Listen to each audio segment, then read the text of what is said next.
Қайырлы күн, менің каналыма қош келдіңіз.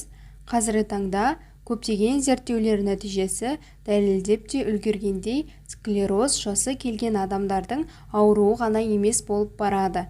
Егер есте сақтау қабілетіңізді жақсартқыңыз келсе, дәл осы сәттен қолға алыңыз. Сонда немерелеріңізге өміріңізде өткен әр қызықты оқиғаны ұсақ-түйегін қалдырмай тәптіштеп айтып бере алатын боласыз. Сонымен жадыны жақсартуды неден бастау керек?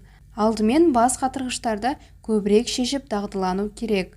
Математикалық және логикалық есептерді шешіп үйренгенде артық емес.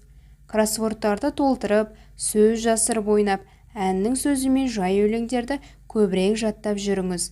Күні бойы миыңызды жаттықтыратын нәрселерді жасаңыз. Дұрыс тамақтану. Мидың жұмысын жақсарту үшін күніне 5 рет азғандай бөліктермен тамақтану шарт. Бұлай тамақтану кезінде глюкозаның түсіп кетуінен сақтанасыз. Глюкоза ми жұмысын күшейтетін негізгі қайнар бұлақ. Тамақтанған кезде омега-3 май қышқылдарына бай тағамдарды таңдаған абзал. Гликемиялық индексі аз, көмірсулары бар тағамдарды, яғни нан, жаңа сығылған қантсыз шырындар, сұлы ботқасы, сүт өнімдері, қара шоколад, қызанақ, лимонды көбірек пайдалану қажет. Гликемиялық индекс дегеніміз тағамдардың қант құрамындағы қантқа әсер ету көрсеткіші. Антиоксиданттарды мүкжидек, қара жидек, қара өрік, бадана, пекан жаңғағы, грек жаңғағы, орман жаңғағы, пісте, бадам, даршын, куркума, какаоны жиі жеу керек. Спортпен шұғылдану қажеттілігі туралы есте құлақ жауыр болғанда шығар. Дегенмен, көпшілік сол спорт жаттығуларына немқұрайлы қарайды.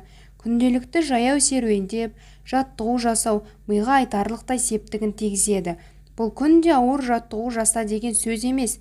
Өзіңізге лайықты жаттығу түрін таңдап алыңыз. Дене ширақ қимылдайтындай, жаныңызға жағатындай болса, ағзаға пайдалырақ болады. Көңіл күйіңіз көтеріліп, әр нәрсені ұмыта беруді доғарасыз. Босаңсуды үйрену керек. Өзіңіздің ашуыңызды жүгендей біліңіз. Жүйкеге түскен салмақты босаңсытып, күйзелісті жеңе білу керек.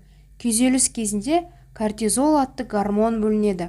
Ол ми жасушалары бір-бірімен байланысу үшін пайдаланатын химиялық заттар. Нейромедиаторлар жұмысына араласып, кедергі жасайды. Үнемі қабақ түйіп жүрсеңіз, ойыңыз шашырап, есте сақтау қабілетіңіз нашарлай береді. Американдық ғалымдардың мәлімдеуінше, жаттығу жасауды қолға алсаңыз, айналасы 14 күннің ішінде есте сақтау қабілетіңіз жақсарғанын компьютерлік томография дәлелдеп береді. Ал үзбей жасаған жаттығу нәтижесінде сәл уақыттан соң өзіңізде мидың жұмысының жақсарғанын анық байқайсыз. Достарыңыздың туған күнін ұмытпайтындай боласыз. Үйден кілтсіз, ақшасыз шығуды қойып кетесіз. Ақпарат ұнаса каналға тіркеліп, лайк басып, комментарий жаза кетіңіз.